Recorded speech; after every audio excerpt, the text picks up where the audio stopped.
Bien, hoy vamos a hablar del acondicionamiento. Es un tema que sobre todo en los estilos tradicionales se ha interpretado de una forma un tanto absurda, teniendo en cuenta la influencia que este tema ha tenido por el cine o por maestros que han malinterpretado un poco lo que es el concepto del acondicionamiento. Nos referimos al acondicionamiento para el combate, por supuesto, no solamente el acondicionamiento físico, como podríamos entender en el ámbito del deporte. Cuando hablamos de artes marciales nos estamos refiriendo en términos de acondicionamiento a muchas cosas, ¿no? Entonces es importante concretar inicialmente cuál es el marco de referencia que vamos a utilizar para tratar este tema. Aunque hay diferentes tipos de acondicionamiento, fundamentalmente el de impacto es el más conocido, precisamente por esto que comentaba antes, ¿no? del cine. También existen acondicionamientos a la tracción, al roce, existen acondicionamientos concretos sobre las torsiones, es decir, todos los elementos que pueden darse en un entorno combativo, de una forma u otra deberían ser entrenados para conseguir un cierto grado de soporte, ¿no? de esas acciones que en principio tienen un potencial lesivo o un potencial destructivo, tanto del que emite la acción como el que recibe. Estos son dos temas que aunque van normalmente en separado, no los podemos distanciar mucho, puesto que necesitamos un acondicionamiento defensivo, pero también a la vez necesitamos un acondicionamiento ofensivo. La cantidad de lesiones que se produce mucha gente en acciones de tipo ofensiva, golpeando con los puños, las lesiones en las muñecas, las lesiones en la cabeza, las lesiones en los tobillos, en los pies, indican que muchas veces la cantidad de fuerza que se aplica a una acción determinada, sobre todo en los casos de impacto, no va acorde a la capacidad que tiene esa estructura para soportar esa fuerza, tanto en acciones ofensivas como defensivas, ¿vale? Si mi intención es la de golpear con las piernas, tanto en patadas frontales, semicirculares, patadas laterales, es decir, cualquier acción que yo determine, o cualquier acción sobre la que yo quiera adquirir un cierto grado de acondicionamiento, tendrá pues un tipo de ejercicio concreto y específico también para ese tipo de acción. Supongamos, por ejemplo, para el caso de la patada frontal, ¿no? Para el caso de la patada frontal, el acondicionamiento vendrá dado un poco por el tipo de patada que hacemos. Si es con una finalidad de introducir el talón en el golpe o con una finalidad de golpear con la almohadilla del pie, pues ambas partes anatómicas tendrán una necesidad de acondicionamiento específico, ¿no? Muchas veces estos acondicionamientos surgen de manera natural del propio entrenamiento, es decir, el hecho de entrenar descalzo ya da un grado de dureza a las plantas de los pies, el hecho de saltar, de moverse, de desplazarse con velocidad o de simplemente acciones de golpeo a sacos, a paos, todo eso implica un cierto grado de acondicionamiento natural dentro del marco del entrenamiento. Pero claro, cuando hablamos de acondicionamientos para impactos, tanto emitidos como recibidos, siempre nos queda el sustrato este de las películas, ¿no? De golpear algo duro continuamente hasta que aparece una lesión, o aparece un hematoma, o aparece una fractura, o se empieza a sangrar, ¿no? Bien, estos elementos que son fundamentalmente románticos y fantasiosos, contradicen completamente el aspecto de salud que debe tener la práctica hacia el practicante, porque muchas veces olvidamos que en un estado de salud deteriorado es muy difícil que la técnica prospere, que el input combativo prospere o que estemos a la altura de una situación de estrés físico como puede ser un combate en la calle, ¿no? Si yo estoy lesionado, si estoy dolorido, si estoy lastimado, pues es mucho más difícil que mis acciones lleguen a buen puerto, es decir, el cuerpo se va a retraer, siempre intentando evitar el dolor, sobre todo en personas con un rango de soporte del dolor medio, ¿no? Aquí, por supuesto, es lo que hablamos siempre, cada persona es un mundo y hay personas con un umbral del dolor muy alto y hay otras con un umbral del dolor muy bajo, ¿no? Pero más que centrarnos en el umbral del dolor para determinar qué cantidad de ejercicio, qué tipo de ejercicio y con qué intensidad debemos realizar esos ejercicios, lo más interesante creo que sería percibir el grado de daño que se produce en el ejercicio. Un enrojecimiento de la piel en este tipo de acciones es normal. Ya no va siendo tan normal el hecho de que se produzcan hematomas, aunque algunas veces, pues por una asincronía entre las dos personas que participan en el ejercicio de acondicionamiento, pues puede aumentarse la intensidad, girarse los ángulos de una forma en la que la parte que se esté acondicionando no esté implicada al 100% y otra parte que no es el objetivo del ejercicio reciba el golpe. Es decir, todos estos elementos finalmente acaban deteriorando la salud del practicante. Esta visión de que yo para acondicionar una zona debo destruir su estructura nerviosa, aparte de que no es saludable, por supuesto, contradice todos los aspectos de sensibilidad necesarios para un combate en una distancia próxima. Yo no puedo destruir mi estructura de recepción nerviosa y pretender después tener un tacto que me dé información respecto a las intenciones del oponente. Eso es un contrasentido. Entonces, en ese sentido, el modelo de entrenamiento debería de tener un planteamiento de base que implique, por una parte, que sea saludable, por otra, que tenga una progresión acorde a nuestra capacidad en cada momento, por otra, que sea analizado constantemente respecto a los daños que va produciendo, si los va produciendo, y por supuesto tiene que ser un modelo específico para cada persona en base a sus umbrales del dolor, ¿no? En nuestro colectivo es muy normal hablar de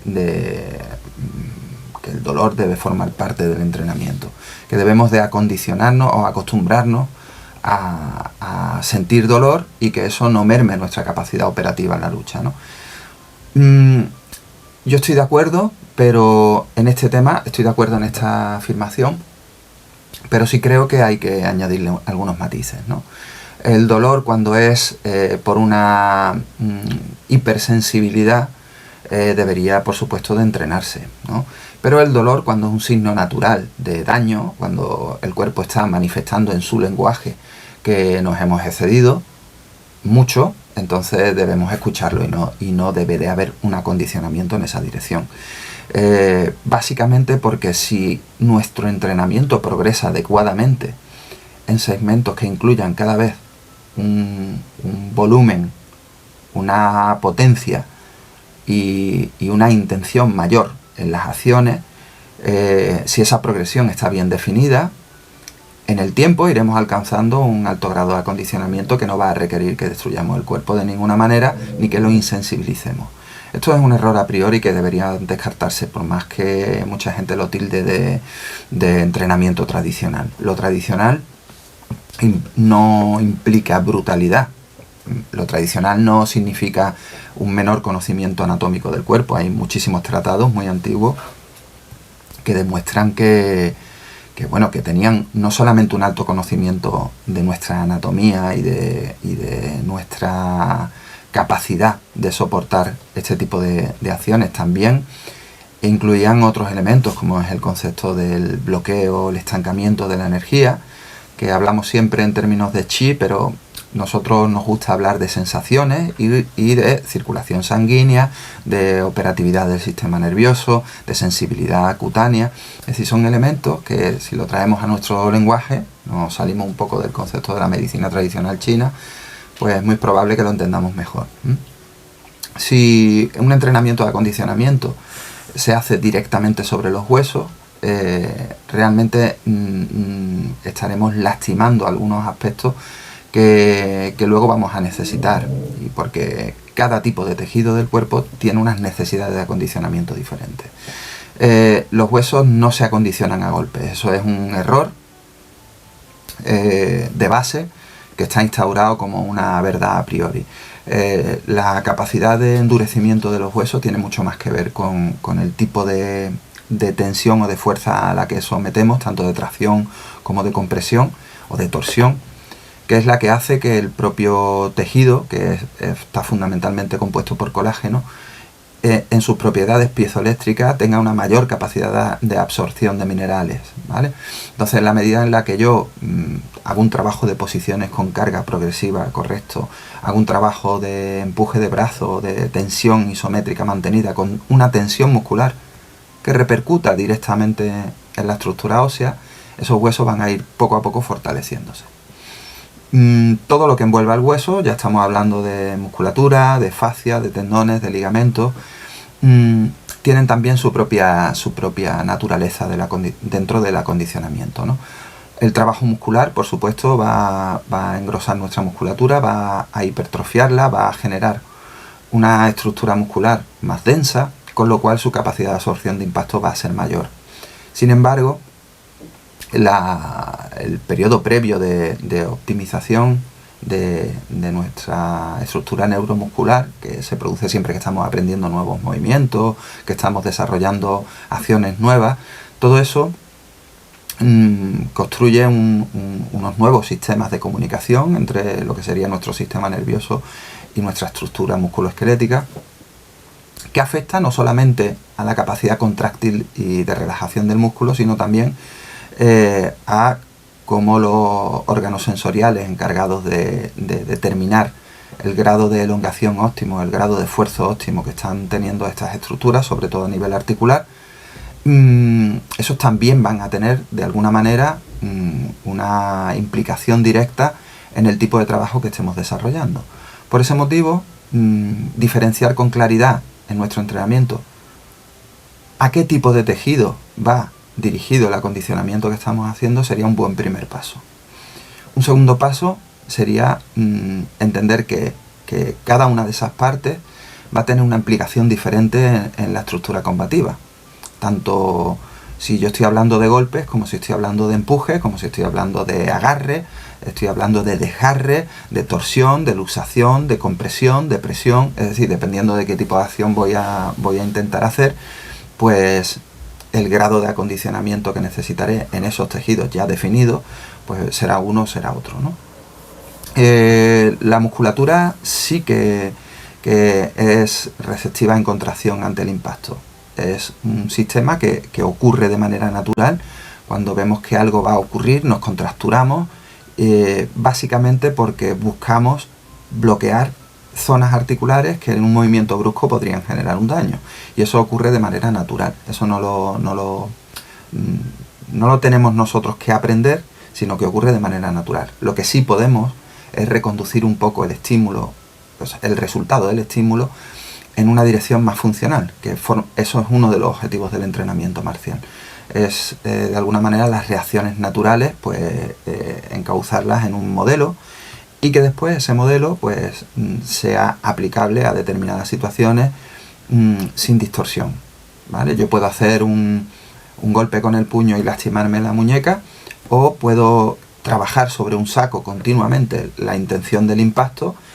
y poco a poco mi estructura musculoesquelética va a ir adaptándose a ese momento, a esa compresión, a ese roce, a esa potencia emitida. Es decir, todo en general va a responder adaptándose al tipo de ejercicio que yo le propongo. Entonces, el acondicionamiento por impacto de cuerpo contra cuerpo es fundamental, está en todos los sistemas marciales tradicionales, pero no hay que llegar a un impacto asimétrico. Es decir, si yo estoy trabajando, como sería el caso de Hun Quen, el Da San Sin, de tres impactos con los antebrazos. Los antebrazos son unas herramientas fundamentales en todo el entramado defensivo del estilo. Está claro que si mi oponente o mi compañero está golpeando con más fuerza de la que yo puedo soportar, porque su nivel de acondicionamiento es mayor al mío, pues es muy probable que él no sufra ningún daño y yo termine ese acondicionamiento bastante lastimado. Entonces, claro, esta asimetría, como me refería antes, tiene que ser corregida de alguna forma, o bien reduciendo la intensidad de la persona que está más acondicionada, lo cual no es recomendable, o por otro lado, haciendo segmentos de nivel en los que individuos poco acondicionados trabajen esto entre ellos y individuos más acondicionados trabajen esto entre ellos, ¿no? Que sería lo más coherente y lo más lógico. A veces la propia dinámica de la clase no nos permite hacer este tipo de estratificaciones, pero debemos de intentarlo, debemos buscarlo. Luego la intensidad del impacto dentro de la torsión propia de este tipo de ejercicio, por ejemplo el que comentaba hace un momento, va a ir siempre en progresión, no solamente en el ámbito del contacto, en el golpe, sino también en la intensidad que le vamos metiendo al movimiento en general, puesto que todo esto luego debe insertarse en la práctica y en la práctica combativa. Eso nos indica que, como ocurre en casi todo lo que estamos haciendo, cualquier ejercicio que planteemos a nivel de acondicionamiento tiene que tener un enfoque funcional, tiene que tener un enfoque que sea transferible, si no de forma inmediata, con poca intermediación, al contexto para el que estamos haciendo este tipo de acondicionamiento. El abordarlo dentro de una sesión de entrenamiento, pues es una de las claves del conjunto de lo que consiste entrenar, ¿no? Muchas veces pensamos que entrenar es aprender forma, entrenar es combatir. No, entrenar, una sesión de entrenamiento tiene que tener muchos elementos y el de acondicionamiento debería ser una constante, puesto que si esto no se mantiene en el tiempo, nunca vamos a tener una adaptación. Y buscamos adaptaciones que no son lesivas, buscamos adaptaciones, como hemos dicho al principio, que no impliquen un daño físico, y por lo tanto la única forma de contrarrestar eso de forma saludable es a través de la insistencia, de la repetición, de hacer un alto volumen de ejercicio, de hacerlo muchas veces en periodos de tiempo amplios, y siempre incrementando progresivamente los elementos de intención, de golpe, de velocidad, de fuerza o de potencia. Hay un aspecto que se suele incluir en algunas escuelas tradicionales, como sería el uso de linimentos para después de este tipo de entrenamiento, que ya implican el riesgo que existe en el propio entrenamiento de hacerse daño. Es decir, no debemos introducir estos elementos como si fueran un componente ineludible del trabajo de acondicionamiento. Son realmente contramedidas para trabajos que han sido deficitarios en muchos aspectos, paliar sus efectos secundarios. Aunque muchos de estos linimentos son de tipo comercial, o hay otros que son preparados herbales que tienen que hacerse por una persona que esté correctamente preparada, nunca olvidemos que vivimos en Occidente, que el acceso que tenemos a la información de estos tipos de compuestos es muy limitado, sobre todo si no tenemos conocimientos de herbología, si no tenemos conocimientos de química, y prima siempre el principio de precaución de no utilizar productos cuyo origen desconocemos, cuya configuración tóxica no entra dentro de lo que se suele explicar, ¿vale? Estamos hablando de cosas que podrían entenderse como medicamentos y que quizás